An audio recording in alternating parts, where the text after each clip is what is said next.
দিনী ভাই ও বোনেরা, আসসালামু আলাইকুম। আজ আমরা জানব মসজিদুল আকসার ইতিহাস সম্পর্কে ইনশাআল্লাহ। মুসলমানদের প্রথম কিবলা আল আকসা, মক্কা মদিনার পরেই ইসলামের তৃতীয় স্থান, গুরুত্বপূর্ণ স্থান এটি। পৃথিবীতে নির্মিত দ্বিতীয় মসজিদ। মেরাজের রাতে রাসূল সাল্লাল্লাহু আলাইহি ওয়াসাল্লাম মক্কা থেকে প্রথমে মসজিদুল আকসায় আগমন করেন। কুরআনে একাধিক স্থানে আল আকসাকে বরকতময় এবং পবিত্র ভূমি বলা হয়েছে।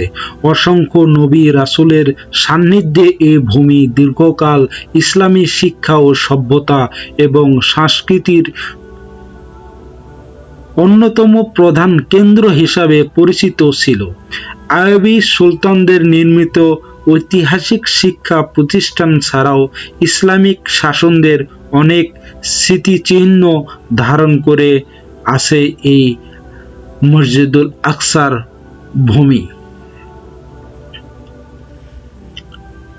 1966 সালে আরব ইসরায়েলের যুদ্ধে পরাজয়ের মাধ্যম দিয়ে আল আকসা নিয়ন্ত্রণ হারায় মুসলমানেরা। এর আগে এটি জর্ডানের শাসকদের কৃতদাসীন ছিল। বর্তমানে মসজিদুল আল আকসা ইসরায়েলের নিয়ন্ত্রণে থাকলেও মসজিদ পরিচালিত হয় জর্ডানের ফিলিস্তিনের একটি ওয়াকফ প্রতিষ্ঠানের তত্ত্বাবধানে। যদিও এর প্রবেশপথগুলোতে মোতায়েন করা থাকে ইহুদি দখলদার সেনারা, তারা অনেক তল্লাশির পরও মুসল্লিদেরকে মসজিদে আল আকসায় প্রবেশ করতে দেয়। নির্মাণ, প্রাকৃতিক দুর্যোগ ও রাজনৈতিক কারণে কয়েক দফা ধ্বংস এবং পুনর্নির্মাণের মধ্য দিয়ে গড়ে উঠেছে বর্তমানের আল আকসা। তাই আল আকসা নির্মাণ ইতিহাসের দুই পর্বে আলোচনা করা হয়: ইসলামের পূর্ব যুগ এবং ইসলামের পরবর্তী যুগ। ইসলামের পূর্ববর্তী যুগে আল আকসা পৃথিবীতে নির্মিত দ্বিতীয় মসজিদ। মক্কা মসজিদুল হারাম নির্মাণের 40 বছর পরেই এই মসজিদ নির্মাণ করা হয়। প্রথম কে আল আকসা মসজিদ নির্মাণ করেন তা নিশ্চিত করে জানা না গেলেও এ ব্যাপারে ঐতিহাসিকদের তিনটি মত পাওয়া যায়। কেউ বলেন এই মসজিদের প্রথম নির্মাতা হলেন আদি পিতা হযরত আদম আলাইহিস সালাম। কেউ বলেন নূহ আলাইহিস সালাম ও তার সন্তান শাম এই মসজিদ নির্মাতা। আবার কারো মতে হযরত ইব্রাহিম আলাইহিস সালাম প্রথম এই মসজিদের ভিত্তি নির্মাণ করেন। নবীদের যুগে আল আকসা।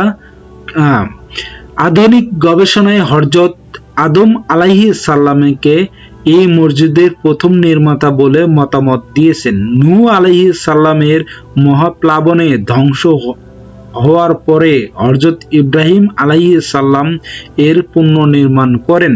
পরবর্তীতে তা বংশধারা এই মসজিদে পরিচর্যার দায়িত্ব পালন করেন।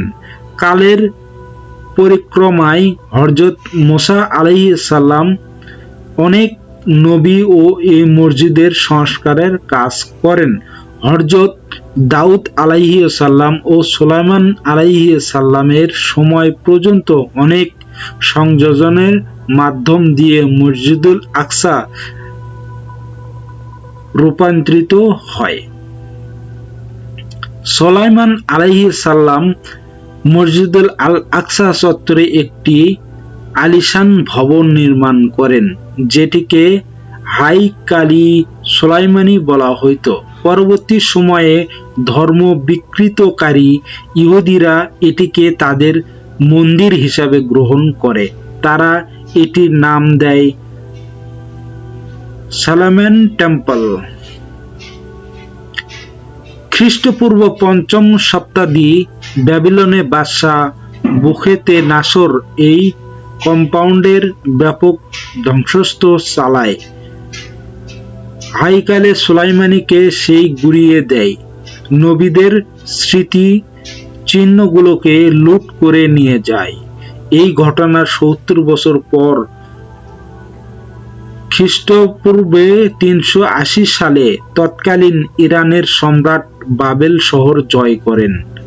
তার আনুকূল্য ইহুদিরা আবারও বাইতুল মুকাদ্দাসে দখল নেয়। আবারও তারা টেম্পল নির্মাণ করে এটিকে তারা সেকেন্ড টেম্পল নাম দেয়। খ্রিস্টানদের দখলে আল আকসা। 98 বছর পরে গ্রিক সম্রাট এরোটিনিস গোটা ফিলিস্তিন দখল করে সলোমন টেম্পল গ্রিক উপাসনালয়ে পরিণত করে। পরবর্তী সময়ে 312 খ্রিস্টাব্দে রোম সম্রাট কনস্টান্টিনোপল খ্রিস্ট ধর্মে দীক্ষিত হলে জেরুজালেমে খ্রিস্টানদের আধিপত্য প্রতিষ্ঠিত হয়। তাদের বিশ্বাস অনুযায়ী আল আকসা কমপ্লেক্স যিশুকে ক্রুশবিদ্ধ করা হয়েছিল, ফলে এখানে তারা একটি গির্জা প্রতিষ্ঠান করে। এক সময় বহু নবী এবং আল্লাহর প্রতিনিধিকে হত্যাকারী ইহুদি সম্প্রদায় ভূমিহীন এবং আশ্রয়হীন হয়ে পড়ে। কোরআনে ঘোষিত ইহুদি জাতির প্রতি লাঞ্ছনার প্রতীক হিসাবে আধুনিক ইসরায়েলের প্রতিষ্ঠার আগ পর্যন্ত তারা ভূমিহীন থাকে। ইসলামের পরবর্তী যুগ। মেরাজের রাতে রাসূল সাল্লাল্লাহু আলাইহি ওয়াসাল্লাম আল আকসায় আগমনের মধ্য দিয়ে ইসলামী যুগের সূচনা হয়। হিজরি 14 সালে খলিফা উমর রাদিয়াল্লাহু তাআলা আনহু ফিলিস্তিন বিজয়ের পরে প্রথমে ওখানে মসজিদ নির্মাণ করেন।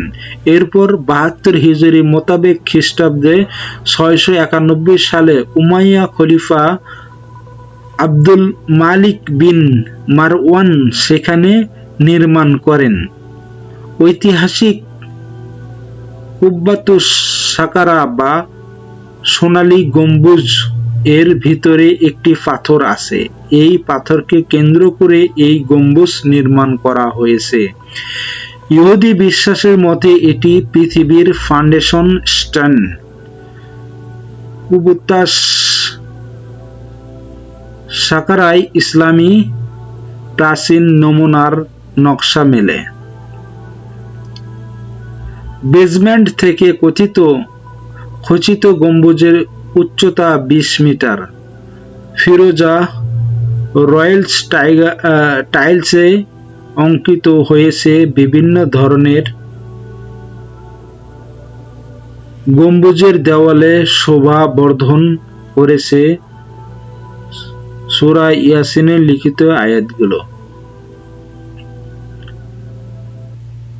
কুব্বাতুস সাকারা ছাড়াও আল আকসা কমপ্লেক্সে ছোট বড় কয়েকটি মসজিদ নির্মিত হয়েছে। পরবর্তী মুসলিম শাসন আমলে তার মধ্যে অন্যতম হল কিবলা মসজিদ, মারওয়াজানি মসজিদ, বোরাক মসজিদ। এই মসজিদগুলো বিভিন্ন মেহরাব, মিম্বার ইত্যাদি পরিচয়। আল আকসা উমাইয়া ও আব্বাসী শাসন আমলে এর